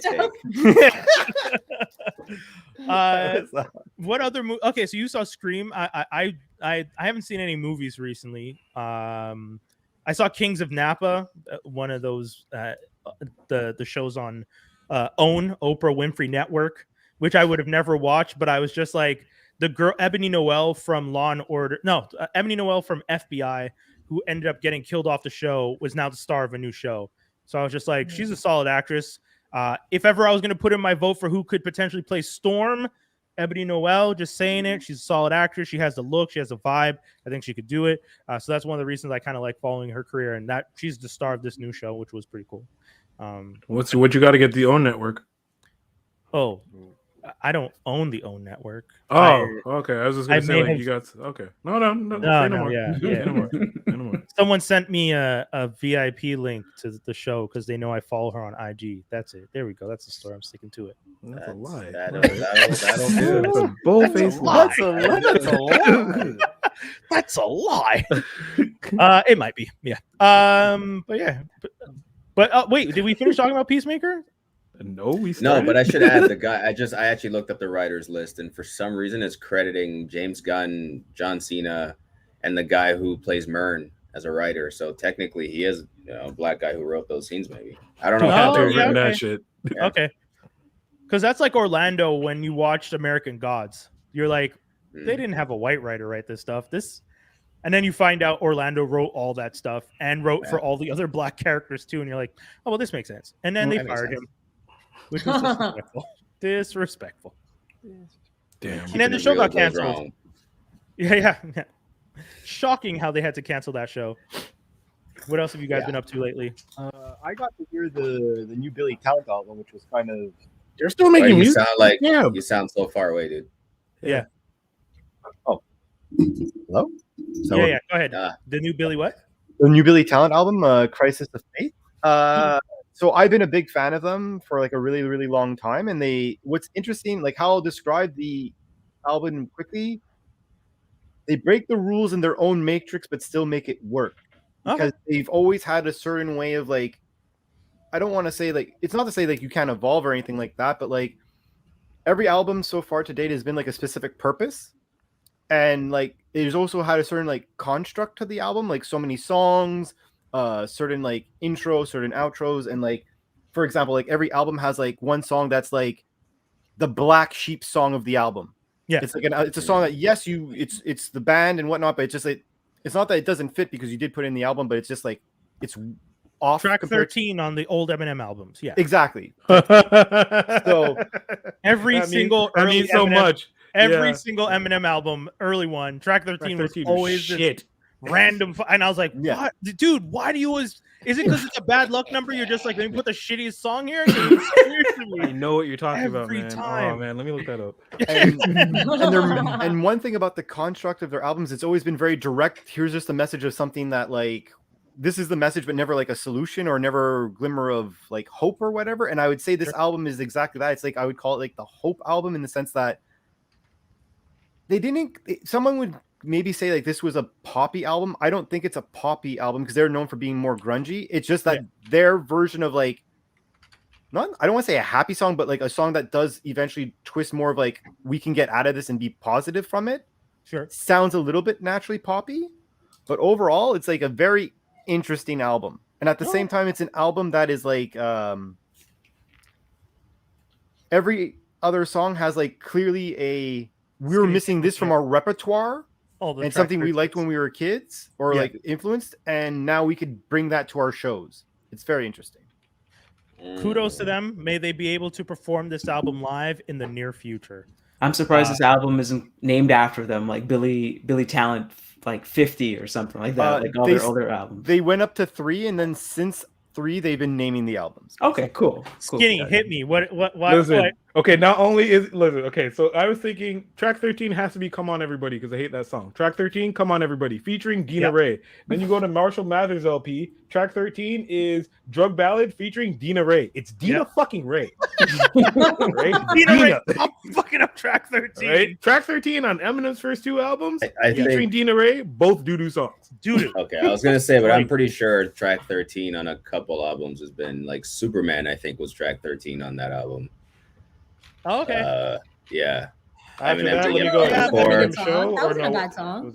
I feel is that the one where he talks about I can't be your Superman. Can't be your Superman. Yeah, is that the one where he slaps someone with a tampon? Like, there's one of them that I remember. I specifically remember the first time I listened to the album. I was standing outside of Staples where I worked. I had my headphones on. Oh man! I'm walking home from work, and I hear the lyric, and I pause the song. I was like, do I want to keep listening to Eminem? Because I was just like, that's a stupid. Like, that was just a bad. Track 13 on Encore is "Just Lose It." Ah! That's fine. That's Remember fine. that one? So maybe, that was Eminem producing himself. And you're like, okay, buddy. That's just weird because he's doing a Pee Wee Herman reference. Oh shit, yo, Toby. Track 13, Superman, Dina fucking Ray. No way. It's No Dina Ray. way. I'm telling you, Get Dina out Ray. of here. I'm not even playing. It's Dina Ray. That is hilarious. Like, wow. track 13 on an Eminem album. Damn, Dina Ray, huh? Okay, let's go to curtain call. Let me just give. Actually, that's a hit. Those are the hits we're doing now. Okay. All right. Hold on. What else can we talk about in the meantime? Snowpiercer is back. You guys, I didn't. Yeah, new season 3. I saw it yesterday. I didn't finish it. I only saw the beginning. I wish. Did you watch it on Netflix or TNT? Yeah. Netflix. Okay. Do they do a recap of season 1 and 2? Okay, because dude, I started watching the episode and I was just like, I don't think I need a recap. But I don't either. But like as the episode kept going, it started to feel like I definitely didn't remember all of it. So then we watched the recap and I was like, no, I remember all of it. It just feels like you guys really do the jump. Like, we jumped. This is it. That's it. Straight up. It didn't leave on an incomplete note in the previous season, which is why when it came back and I started watching it, I was like, oh, I remember. They left her. They forget like that's where we're at. Maybe that's it. Yeah. Yeah. So how much different is this from the movie? Very. Oh, it's not even the same. Yeah, completely different. And it's good. It's completely different. I gotta say, I think we had this conversation once, but I definitely feel the show does a better job with the story of the comic than the movie did. The movie's fun, but I would agree. Because I kind of binged the comic, like read through the comic book, and I was just like, this is not all that interesting to me. No offense to the comic book. I'm sure it was very interesting to people originally. Are we making fun of Eminem again? No. We don't. I'm just dying of laughter, like how good that was. Dina Ray. On Venom. Track 13, Venom starring Dina Ray. Imagine. I'm gonna check Relapse, his album Relapse, and see what track 13 was now. Old time's sake. Okay, nobody knows that song. As you guys anymore? That's something I just realized. Yes. What? Look at Drake's albums, 20 something. Drake don't count. 20 tracks, a minute, 50 minutes, and just like, this is too much. Yeah. It just needs to be edited. Knock this off. Like, I'm okay with the songs not being as long as they used to, which is unfortunate in some ways, because sometimes a track is so good, but all you're getting is like a verse, a bridge, and I'm like, oh, okay, this is done. Fine. But what they're doing now with this whole like replayability, we want you guys to loop it as many times as possible for the spins on the streamers. That's kind of just messy for me. I'm fine with that. Matter of fact, you know how much easier it is to make a song now that it's only a hook, a verse, and a hook. I'm not gonna lie, that takes a lot of pressure off. Yeah, that's remember true. 3 verses? The fuck was that shit? Dude, what were we doing for 350? What? Sitting there waiting for that feature. Oh man, you're listening to this in my ears like some kind of idiot. You got to get through the first 2 garbage verses. Light 7 minutes long. You're just like, wait, why are we doing these? Yeah, but Skinny, if you like it, you'll loop it. Skinny, you as a creator who did an all-star track, you have your all-star track on your album that had like 5 or 6 rappers from Montreal. And boy, I wanted to cut that shit. But did you? Yes. It was too. I couldn't cut anything because people be like, "Oh, my verse." So how do you saw what happened with 13 Donda? minutes? What? You saw what happened with Donda? People imagine that you go to the listening party and you don't hear yourself at all. Yeah, bro. You have to be, what's the word? Cutthroat. Ruthless. When it comes to like when it comes to your art, you have to. I can't just put everyone on just because I'm your friend. People, I wasn't in them streets, man. They had some real gangsters on these tracks, and I wasn't trying to be like, "Hey, man, so your verse." Sorry, but I had to cut that, and you won't be able to. That's so true. You didn't have enough. You didn't have enough clout to do that back then. Now you can probably do guns that. to do that. All right? Like, that's why. Okay, I was trying to do that. Nah. I'll put your verse on for if I'm not getting shot. That's cool. Yeah, you know, if you see me getting beat up and you're gonna protect me, I'll let your verse stay. Yeah. You know what? That's good trade. So this rapper friend of mine that I know came over this past weekend. It's so funny we're on this topic. So he's usually like he'll play me like his stuff. Like I have my setup, so I'll listen to his songs and give him feedback and stuff like that. And he's like, "All right, I haven't played this for anyone, but like I'm doing a song and I asked this other rapper to like be on it because he has a bigger following than I do. So like, you know, him being on my song, his audience, blah, blah, blah. I'm like, all right, cool. Yeah. So I listened to it, sounding good. I hear his verse, I hear the hook, and then this guy comes in. Yo, I was like, out the water? I was like, I listened to the whole thing. I tried not to laugh. And then I was like, I don't want to judge, like, because it's art. It's like someone's art. You know what I mean? I'm like, can I hear his other stuff just to like compare? And I hear his other stuff, and I'm like, so why did he choose to sound like this on your song? Like it was. Wait, is it like when Kendrick does the voices, and you're just like, okay, yo, dude, he is doing a voice. You're almost like you're like actually on this. He's doing a voice. Like his stuff normally is like auto-tune. You know, he's a little off key, but like I get that style. Like that's some people just have that style. But then he takes that style and he like goes complete left field with it on this guy's track. And he sounds like I don't understand. I don't understand what he's saying. Giving words extra syllables and shit. It's horrible. Like it's bad. And I'm like, yo, bro, listen, like I know you. I like your song. Like I don't even think this is worth selling your soul for audience. Like selling your soul. It's just not a good. It's not a good look at all. And then he's like, and he's like, imagine I was in the studio with this guy, and he showed up with his girlfriend, and he goes in the booth and starts doing this, and him and the engineer are looking at each other the whole time, like. Like what is happening right now? But they don't want to like, you know, he's never worked with them before. They don't want to be like disrespectful. The girlfriend's there. I'm like, okay, but how was she reacting?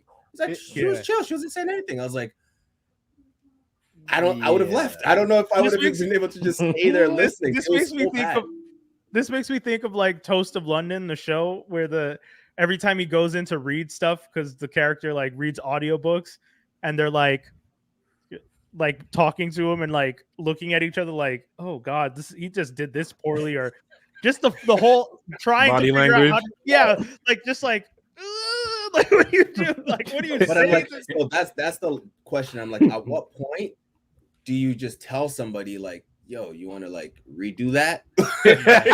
Hey, yo, my man, you want to not do that? Thanks. But you're in your position because, like, what if they're like, no, I love it. Like, how do you? You're just like, okay. This is my stance on it, which I have no right to say anything about, but I will say it. If it's a song that you're jumping on my track, I should be able to dictate how like the vibe you're bringing at least, but unless you are way higher on the docket, like example, let's say, ironically, I'll just use the names we were throwing out before, but let's say that Eminem came in the room. You're not going to tell Eminem he has Tom Cruise power, right? He's going to walk in that room and say, I'm going to do whatever. That's the problem with Eminem, because people don't tell Eminem, he be giving like 4-minute songs for a verse. Okay, so if it's so bad, Jay-Z, anybody like give me a rapper. No, but that's what I'm saying. There's no one above reproach. That's the point. Anyone who's going to come in, you should be able to tell them as the writer of the original song, with a producer, with the engineer, like, hey, like, and you know, it doesn't again. It's not like That's you gotta why be I'm like, not mad what at is Kanye this for shit? taking Soulja Boy's verse out. If Kanye heard it and said this is trash and straight up took it Yeah, it's out, his album. Yeah. But if I'm paying for Nas, I'm paying for Drake. Yeah. Give me what I'm paying for. Don't come here with Right. no. I'm trying to do the Experimental experimental verse. shit. Don't come Yeah. here on my trap. with no Experimental on shit, your bro. own album. This is I'm- not yes, your album. I'm paying for This that is my shit. Yeah. But yeah, and that's it.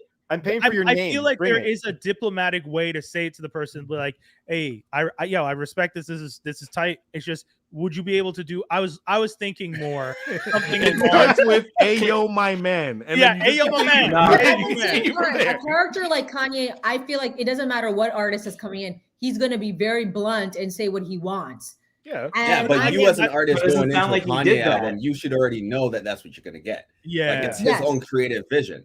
But if I'm just a Yes. regular artist, like a Fabulous asking a Jadakiss to do a verse, and Jadakiss decides to like go all deep voiceovers, then I'm like, nah, bro, that's not what I'm paying for. Like that's not what I'm So, doing. so Like, if Kanye West just showed up at your place, said, "I'm down to do something on one of your songs," and then just decided to do whatever he wanted, you turn around and be like, "Well, Kanye." Poopity scoop, poop. Yeah. You know what I mean? yeah, How but would you- see, Yeah. Okay. You know what? Because That's a good in the point you bring past- up.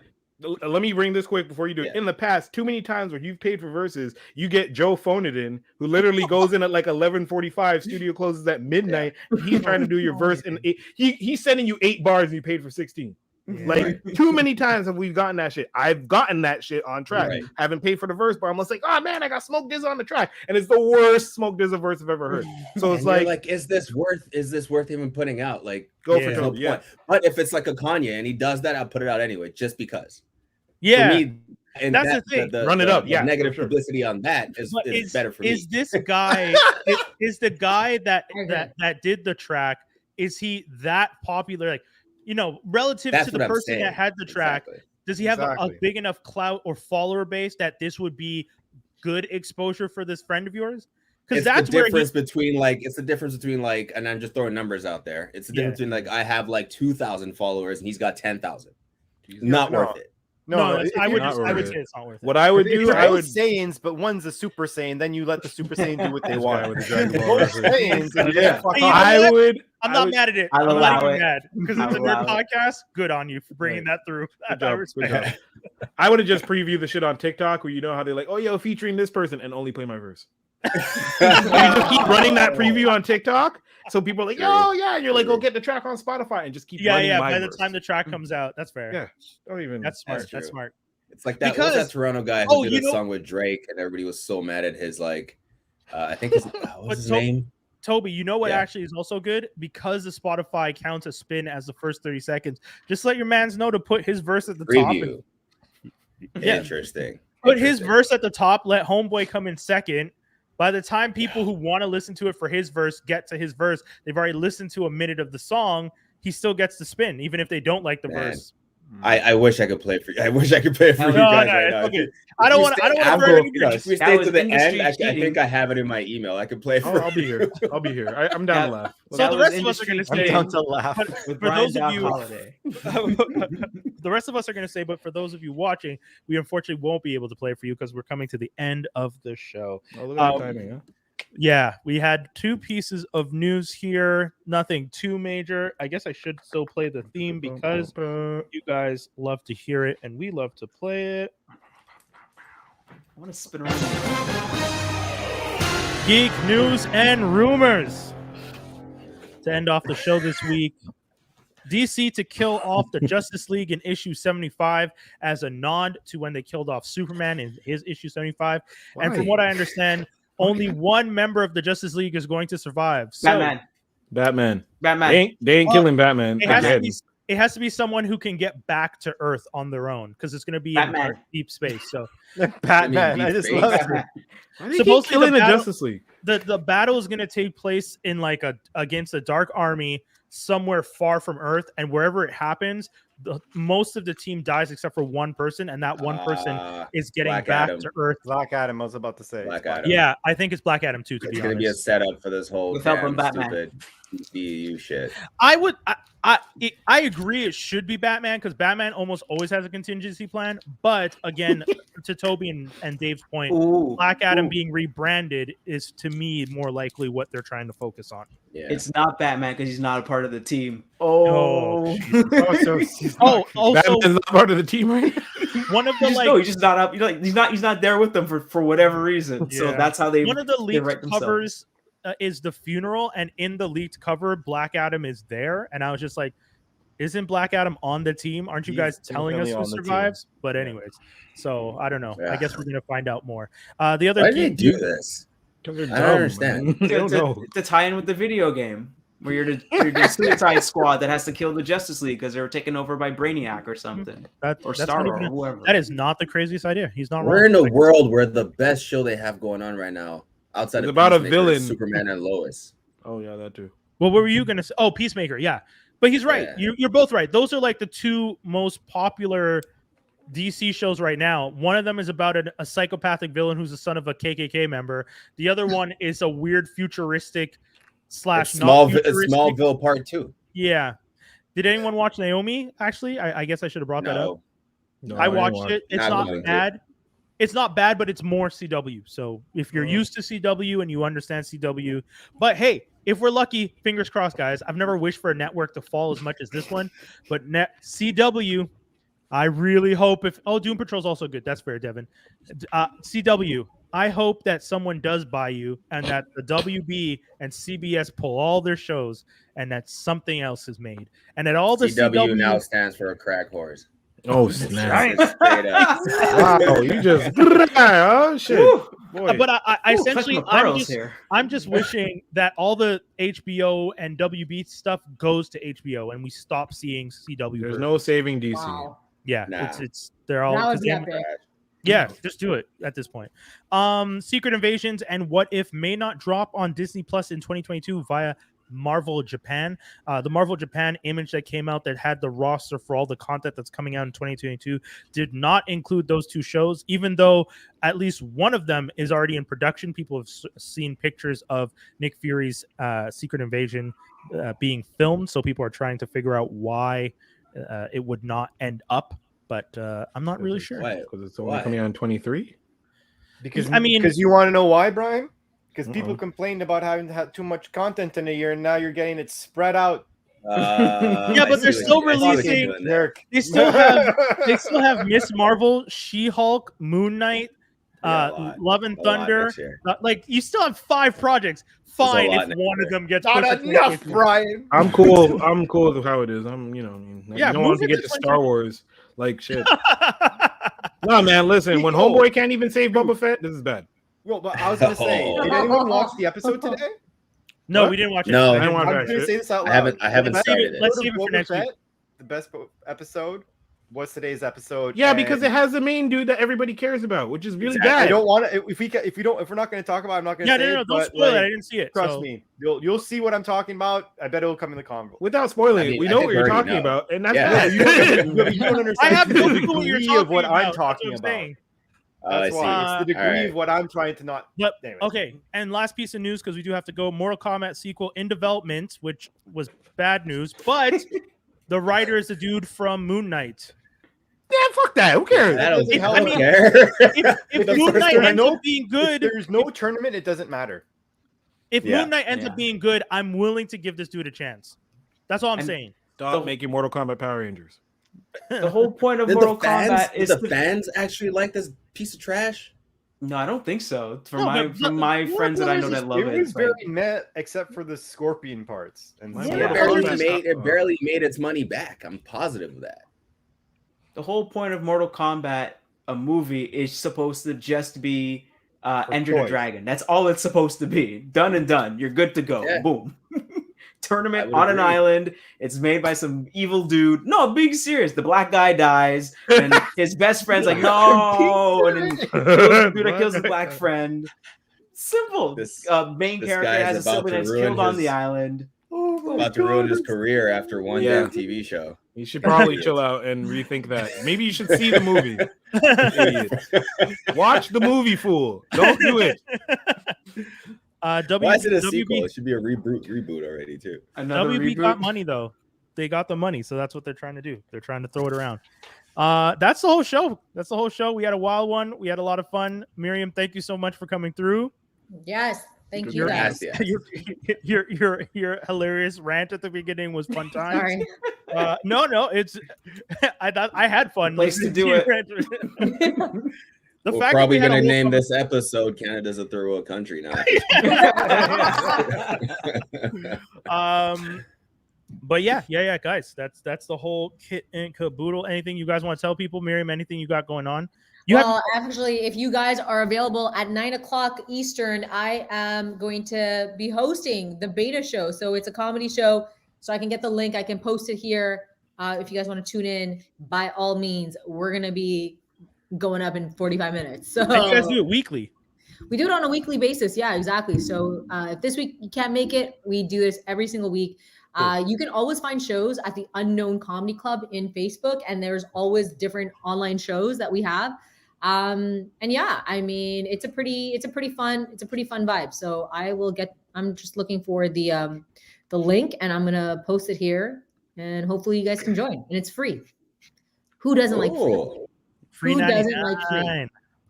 There we go. Free. Everything I do is free. Free 99 is one like of the I said, best, third world country, this place. Third world country. I'm going to add the link into the description. So if you guys are watching, we're going to add it into the description. Awesome. Actually, I'll add it into the description right now. I'll also post it in the comments. There you go. Oh, yeah, that's a good idea. Guys, it's a whole show. We had a lot of fun. It was a packed house. I like when it's a packed house, though, because it was kind of crazy. It was crazy at times, but we were able to maintain some sense of reason and logic. And shout outs to Peter Dinklage. I'm going to DM I'm going to DM Peter Dinklage. I want to see a screenshot of your message on our IG story. 100%. I hope to hear a reaction. If he reacts to Brian, I'm going to be the happiest person ever. I'm sure his and IG's you got to use now. the little guy emoji at the end of it. No, my God, no. I'm not out here trying to start wars with Peter Dinklage. I'm kidding. No, you put like a small guy and another one. We're going to war with a Lannister? But I will start wars with Dan Harmon. Fuck Dan Harmon. That's it, folks. Yes. That's the usual show. God. Always a pleasure. We out. Peace, y'all. Bye. Deuces. Bye.